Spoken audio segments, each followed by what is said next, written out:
पश्चिमी चंपारण के लोगों सावधान हो जाओ। जी हाँ, अभी हाल ही में बाघ का कहर चारों तरफ अफरा तफरी मचाया हुआ है। अगर आप पश्चिमी चंपारण के मैनाटाड और चनपटिया ब्लॉक से हैं, तो आपको ये सनसनी जरूर कहीं ना कहीं सुनने को मिली होगी। दरअसल हिंदुस्तान न्यूज़पेपर में भी ये बात छप चुकी है। बताया जा रहा है कि मैनाटाड ब्लॉक के लीपनी गांव से चनपटिया ब्लॉक की ओर निकला हुआ बाघ का संसर्ग पाया गया है।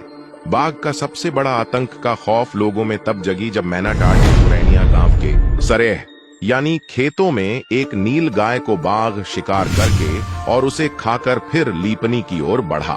धीरे धीरे उसके पैरों के निशान से ये पता लगाया गया है कि ये चनपटिया की दिशा में अग्रसर हुआ है। पुलिस और थानों के रिसर्च के अनुसार ये बताया जा रहा है कि बाघ लगभग 30 दिनों तक गन्ना के खेत में नील गाय के पास डटा रहा और 70% उसका मांस खाने के बाद मंगलवार के शाम को लीपनी गांव में प्रवेश किया और गुरुवार को उसका लोकेशन चनपटिया की ओर मिलने लगा। रेंजर सुनील पाठक ने बताया कि बाघ के पगमार्ग से ये पुष्टि हो रहा है कि वो चनपटिया की ओर निकल पड़ा है। करताहा नदी, जो कि गौरीपुर, सुखलही, मथुरा, सिवरही होते हुए निकलती है, बाघ इसी करताहा नदी के किनारे होते हुए आगे बढ़ रहा है। इससे बाघ को ट्रेस कर पाना वन विभाग के लिए मुश्किल साबित होते जा रहा है, लेकिन पूरी तरह से प्रयास में है कि बाघ को घेराबंदी में लिया जाए और उसको इधर से रिहा किया जाए।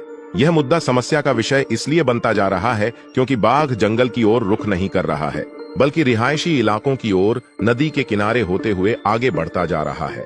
यह हर किसी के लिए चिंता का विषय बन गया है, क्योंकि लीपनी से 20 किलोमीटर की दूरी पर चनपटिया है और इतनी ही दूरी पर सिकटा भी है और बाघ एक रात के अंदर 40 किलोमीटर तक चल सकता है। ऐसे में ये तीनों ब्लॉक के लोग पूरी तरह से परेशान हैं कि कब कहां पर बाघ निकल सकता है। बाकी अगर आप इन तीनों के अलावा भी किसी क्षेत्र से है तो संभल कर रहना कुछ भी हो सकता है। और अगर कहीं भी आपको बाघ का थोड़ा भी संसर्ग मिला तो वीडियो के डिस्क्रिप्शन में दिए गए कांटेक्ट नंबर पर जल्दी से खबर करें।